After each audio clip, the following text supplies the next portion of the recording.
Who said I want you controlling my life, huh? Now, Sean, sit your butt down. We're going to Africa. Africa?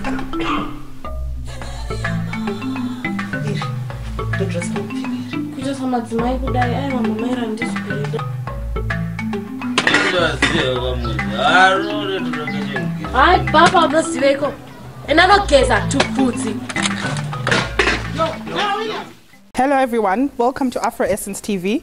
I'm joined here by Rufaro Kaseke, the producer of the movie The Gentleman. Hello Rufaro. Hi, how are you? I'm fine, how are you doing?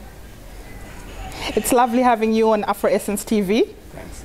Rufaro, so you are the producer of the movie The Gentleman. Yes.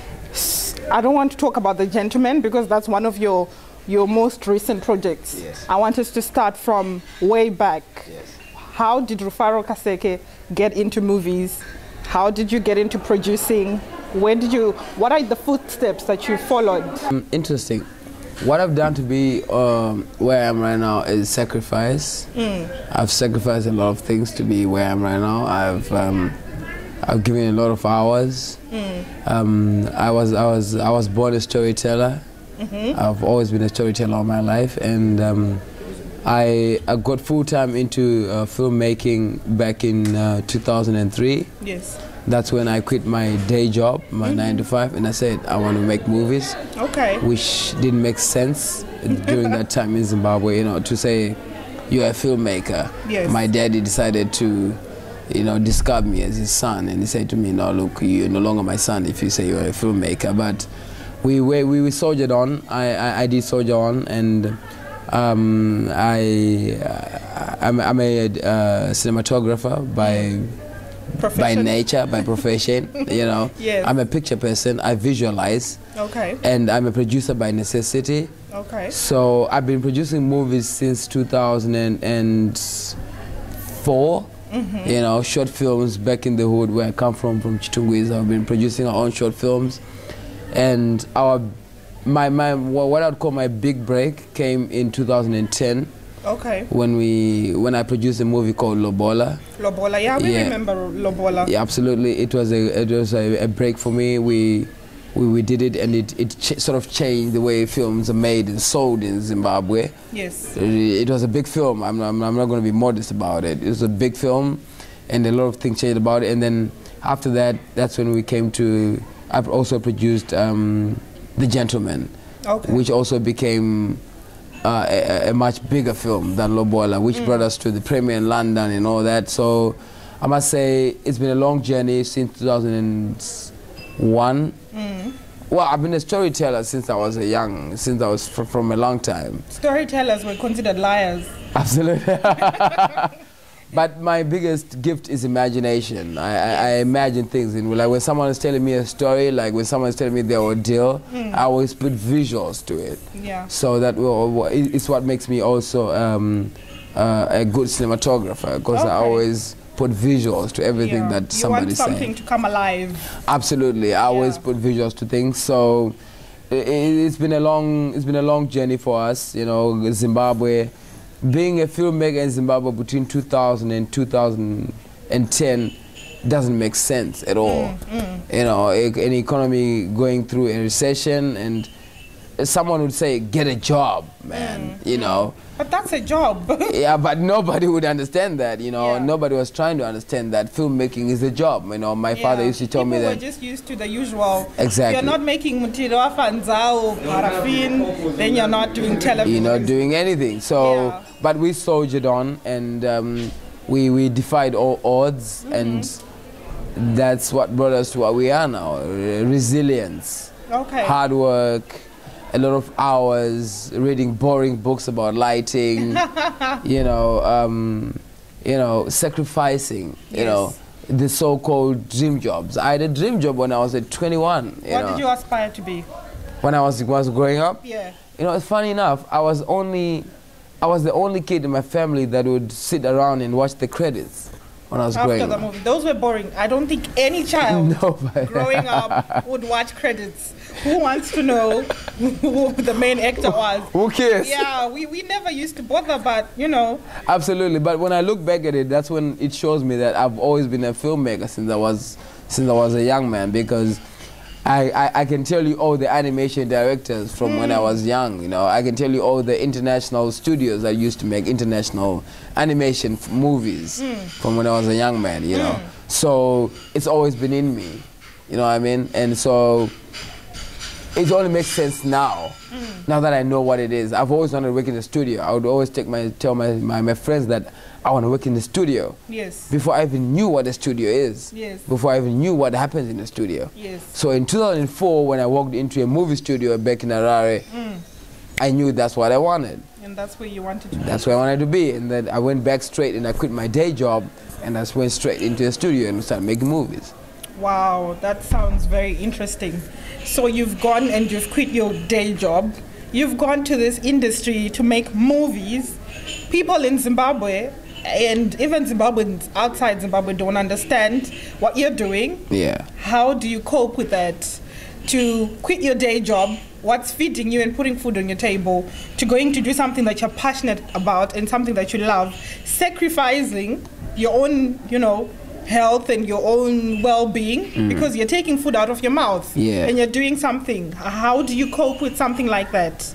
I must tell you that I don't know. I don't know how I'm coping, you know. 2005 was the worst year of my life because it was very tough. I didn't have food on my table. I was getting chased out of houses all the time, you know, because I couldn't pay the rents. Because I didn't want to go back and start work for somebody, you know. I didn't want to go back and start working in pharmacy and all that.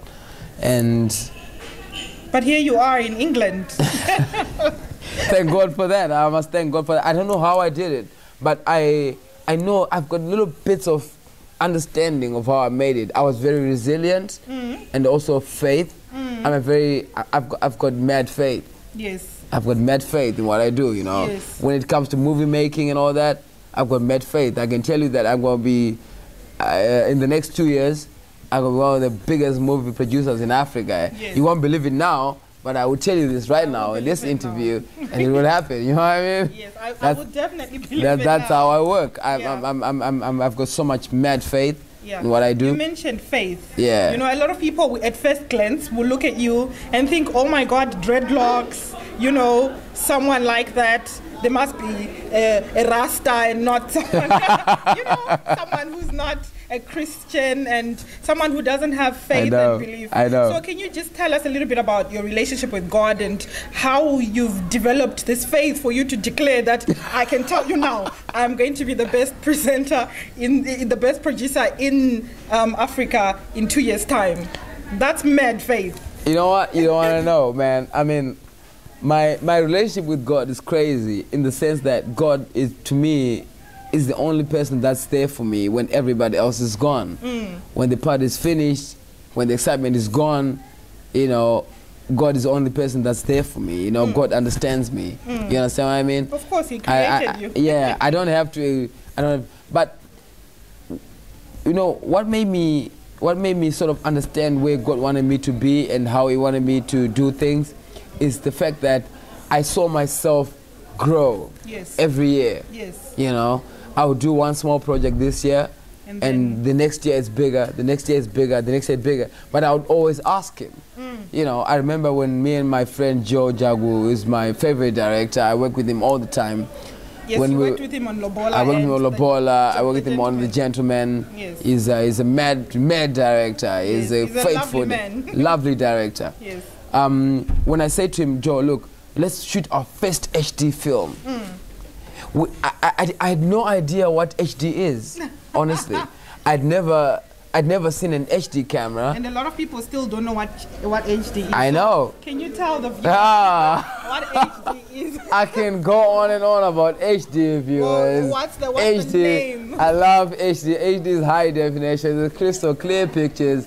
High definition pictures, 2K pixel, 1920 by 1080. I can go on and on and on and on. You lost me there. I know, but we said, look, let's shoot a movie in HD. Yes. We had no idea. We're in Africa in 2009. You know, there's in Zimbabwe. In Zimbabwe, Where there's people have mad recession. Small You know what I mean? Yeah. There's no food on the table, and we're talking high definition pictures. Yeah, you're and dreaming God brought to us people. Okay. And before we knew it, we had this Canon 70, something we had never used. The camera came in 2 days before the shoot. Wow. And we had to quickly go through a crash program to learn the camera. And we learned the camera fast. And we shoot the film on HD. That's nice. Fantastic picture we came up with. And we made a film that changed the way films are made and sold in Zimbabwe. People are now, so they sell films on the street and all that, like they put their films on the street and all that. Like we made that template by faith, because you know we believe in our God. You know, like I'm not ashamed because I know where my strength comes from.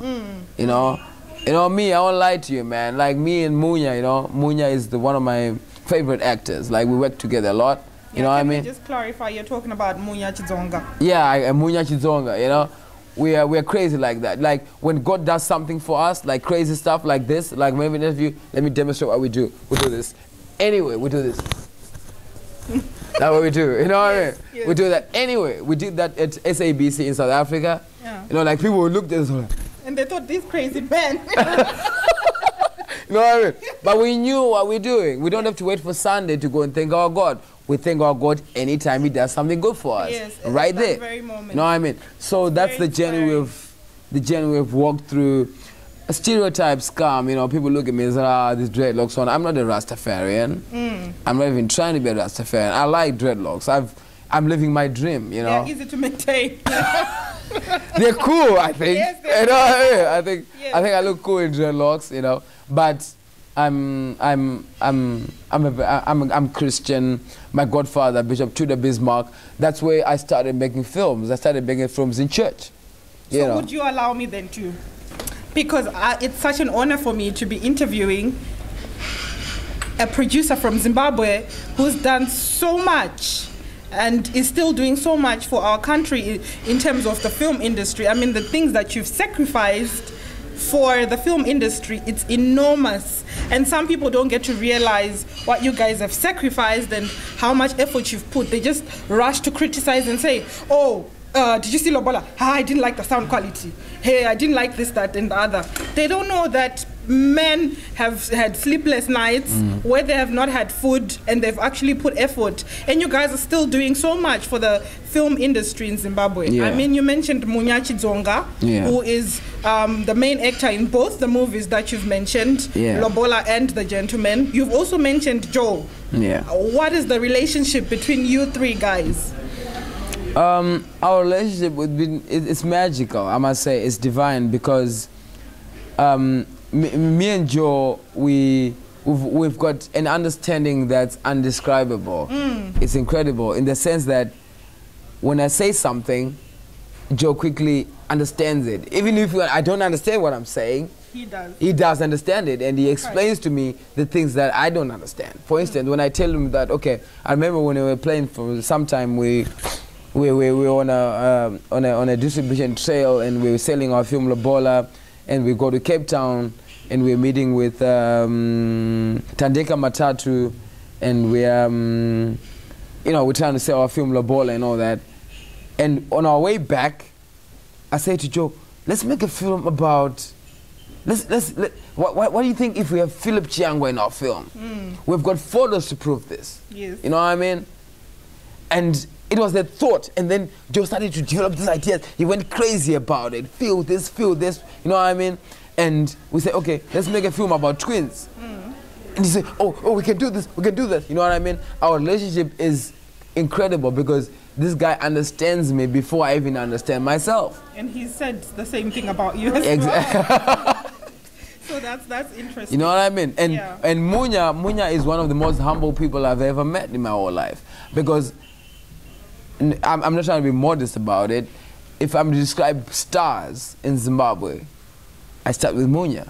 Definitely. Munya is a star. Yeah, but a lot of people would say a lot of people don't know, so they assume that you guys saw Munya on Big Brother. He's done well. He's become this fantastic celebrity that everybody wants to know and wants on their movies. And then now all of a sudden, you're saying to him, come with us, let's take this opportunity and milk off this boy who's just made it. Not at all. When did you guys know Munya and how did the relationship start? Because he's been the main actor in 2 of your big movies.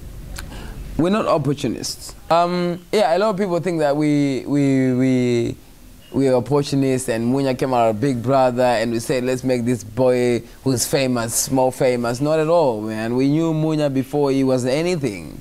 Before he was nothing, we knew Munya. And we realized that this boy has got this sort of charisma we need to put in the film, and we made Lobola before. I remember when just before he went into Big Brother, I took him to Bridge actually. To go for his Big Brother All-Stars thingy, you know. I drove him at 4 in the morning. We finished shooting Lobola at 1 in Newlands, and at 4 in the morning, I drove him in a Nissan March to Bridge to catch a bus to go to Joburg to go for the Big Brother thingy. So Munya and us go back a long time. So Munya went to South Africa on a bus and came back on the airplane? Yes. Munya went back to South Africa with no money and came back with $300,000. That's fantastic. That's what we call an instant success story. Right there. Yes. Right there. So we knew Munya way before, and the whole idea of Munya, if people were, those who were following Big Brother All-Stars, they knew that Munya's profile was always Lobola. Every time he spoke about Lobola whilst he was in the house, it was a strategy. We thank God it paid off. Because we say to my man, okay, we're going to pin my house, all you talk about is the film.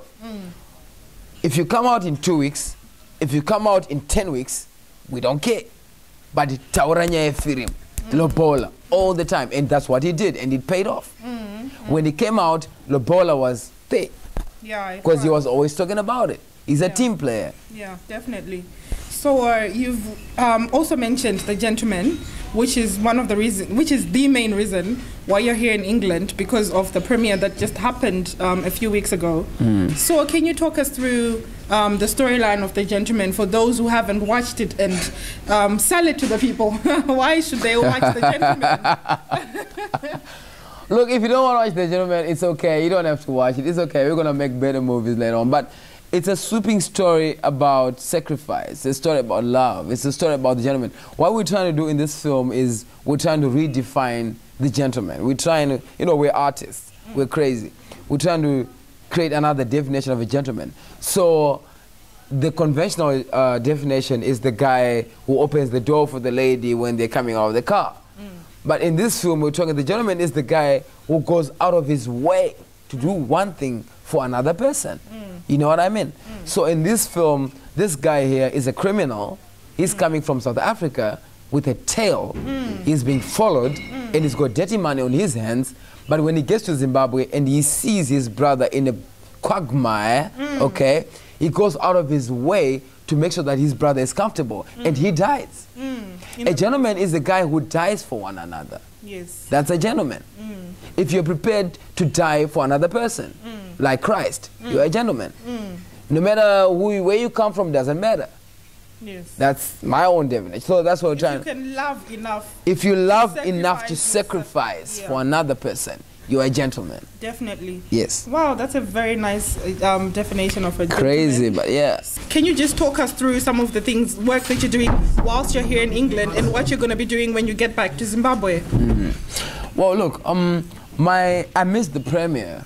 I was never here for the premiere. That was never my intention, anyways. And I've had enough premieres. I'm done. Yeah. You know, my idea was to come here and to network and to see what the Zimbabwean, UK Zimbabwean filmmakers are doing, and to see what's going on, what we can do, and what we can improve, and I'm always about adding value. You know what I mean? I don't want to come to a place and just be there and breathe the air for free. I want to add value. Yes. So we came here. I came here, and I've you know, we've made a short film called My Day. The idea was to try and tell a story about a Zimbabwean girl who comes back from Zimbabwe and she gets a culture shock.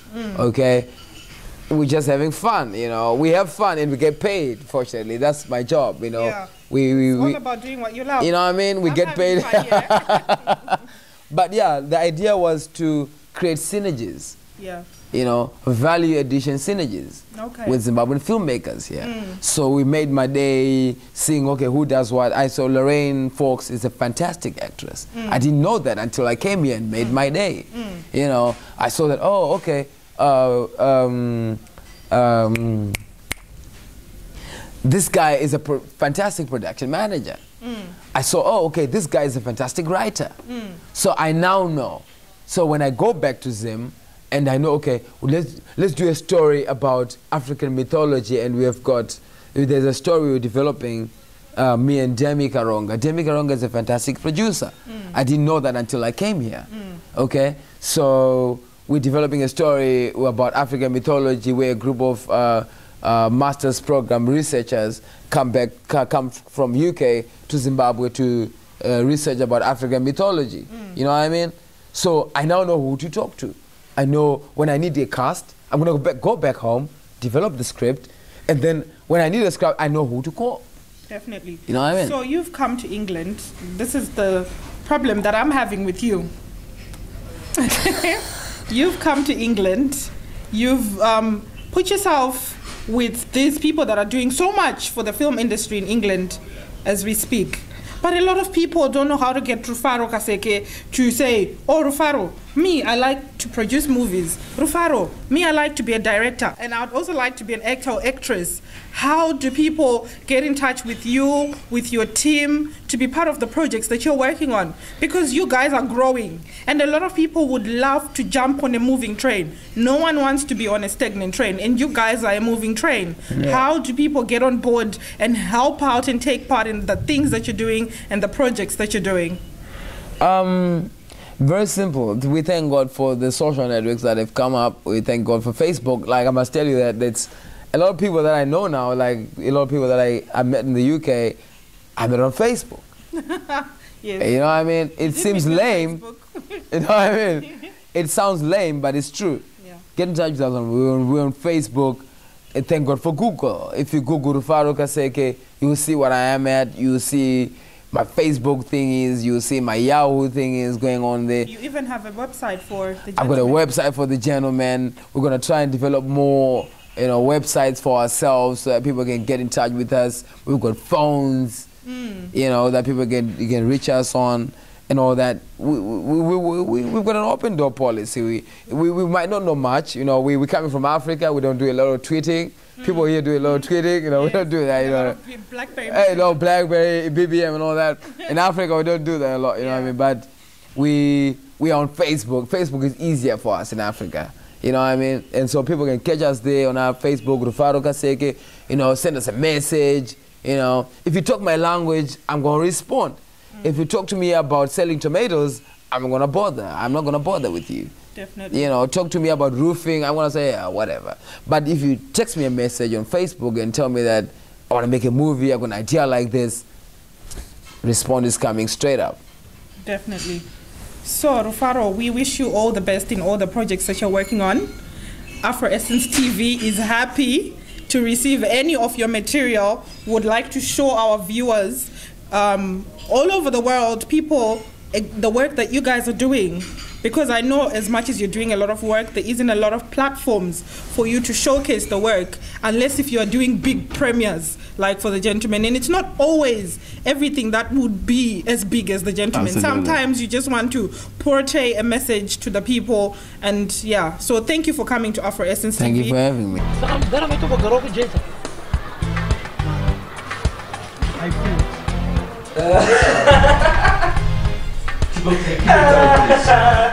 I'm trying to work over here. You took your life that serious. Enda. So on a mob. What would you do? I'm going to get $3 right?